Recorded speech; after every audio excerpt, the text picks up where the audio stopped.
Berê sibaha roja yekşemeye, Firokeyên şer, F-16 ên artêşa Tirkiye ji heştemîn binkeya esmanî ya Ameda Bakurê Kurdistanê bo bombebarankirina binkeyên Hesedê li Rojavayê Kurdistanê û yên PKK li Başûrê Kurdistanê difirin. Dronên şer jî ji binkeya esmanî ya Melatî dest bi tevgerê kirine û pişt re çend cih û navçe bombebaran kirin. Bu akşam gece yarısına itibaren Îşev nîvê şevê me li Bakurê Iraqê û Bakurê Sûriyê ev operasyon dijî terûristan dayê destpêkirin.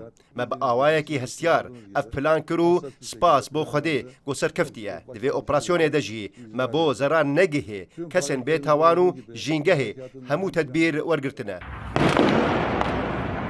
Ev operasyona esmaniya Tirkiye piştî derbasbûna 6 rojan di ser teqîna Cadeya İstiklalê re ye ku Tirkiye, PKK û YPG tohmetbar dike ku qaşo rola wan têde hebûye.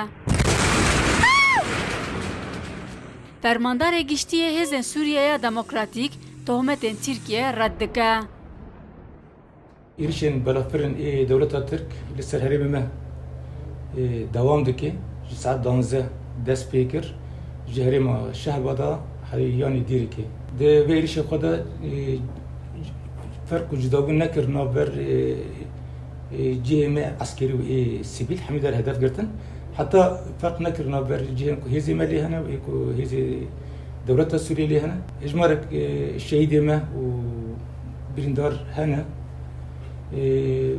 Xuya dike gurî agahî me girtî wê ev êriş demeke din hîn dewam bike.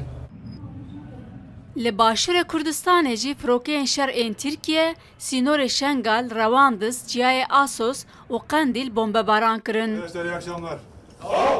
Tirkiye vê operasyona esmanî bi navê Penceşûr dike û dibêje benda pêncî û yekê ya carnemayê netewên yekbûyî ew mav daye wan ku ji bo parastina xwe operasyonê bikin.